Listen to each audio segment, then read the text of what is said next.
ಆತ್ಮೀಯ ಎಲ್ಲ ಹೆಬ್ಬಳ್ಳಿಯ ಗ್ರಾಮಸ್ಥರೇ, ಈ ಭಾಗದ ಎಲ್ಲ ಮುಖಂಡರುಗಳೇ, ಜಯಪ್ರಕಾಶ್ ಅವರೇ, ಇಲ್ಲಿ ಗೆದ್ದಿರ್ತಕ್ಕಂಥ ಎಲ್ಲ ಶಿಕ್ಷಕ ವರ್ಗದವರೇ, ಬಹುಮುಖ್ಯವಾಗಿ ಸಕಲೇಶ್ಪುರದ ಶಿಕ್ಷಣಾಧಿಕಾರಿಗಳು ಕೂಡ ಆಗಮಿಸಿದ್ದಾರೆ. ಹೆಬ್ಬನಹಳ್ಳಿಯಲ್ಲಿ ಸರ್ಕಾರಿ ಶಾಲೆಯಲ್ಲಿ ಉತ್ತಮವಾದ ಶಿಕ್ಷಣವನ್ನು ಕೊಡ್ತಾ ಇದ್ದಾರೆ. ಈ ಶಾಲೆ ನಾವು ಕಳೆದ ಬಾರಿ ಬಂದಂಥ ಸಂದರ್ಭದಲ್ಲೂ ಕೂಡ ಮಾಡಿದ್ದೀವಿ.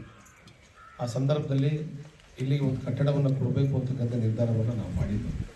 ಹಾಗಾಗಿ ಈ ಭಾಗಕ್ಕೆ ಸುಮಾರು ಒಂದು 14.5 ಲಕ್ಷ ರೂಪಾಯಿ ಅನುದಾನವನ್ನು ಕೊಟ್ಟು ಒಂದು ಕಟ್ಟಡವನ್ನು ಮಾಡ್ತಾ ಇದ್ದೀವಿ. ಮತ್ತು ಇಲ್ಲಿ ಕಟ್ಟಡದ ಅವಶ್ಯಕತೆಗಳು ಕೂಡ ಇದೆ, ಏಕೆಂದರೆ ಬಿಲ್ಡಿಂಗ್ ಕೂಡ ತುಂಬ ಶಿಥಿಲ ಆಗಿರೋದ್ರಿಂದ ಇವತ್ತು ಒಂದು ಕಟ್ಟಡವನ್ನು ಕೊಡ್ತಾ ಇದ್ದೀವಿ. ಮುಂಬರ್ತಕ್ಕಂಥ ದಿನಗಳಲ್ಲಿ ಹಂತವಾಗಿ ಇನ್ನೂ ಕೂಡ ಹೆಚ್ಚು ಕೊಠಡಿಗಳ ಅವಶ್ಯಕತೆ ಇದೆ ಇಲ್ಲಿ, ಏಕೆಂದರೆ ಶಾಲೆ ಹಳೆಯದಾಗಿರೋದ್ರಿಂದ ಮಲ್ನಾಡಾಗಿರೋದ್ರಿಂದ ಈ ಭಾಗದಲ್ಲಿ ಉತ್ತಮವಾದ ಕಟ್ಟಡದ ಅವಶ್ಯಕತೆ ಇದೆ. ಅನುದಾನಗಳು ಬಂದಂಗೆ ಖಂಡಿತವಾಗ್ಲೂ ಕೂಡ ಇನ್ನು ಉಳಿದಂಥ ಕೊಠಡಿಗಳನ್ನ ಕೊಡ್ತಕ್ಕಂಥ ಪ್ರಾಮಾಣಿಕ ಕೆಲಸಗಳನ್ನ ನಾವು ಮಾಡೋಣ.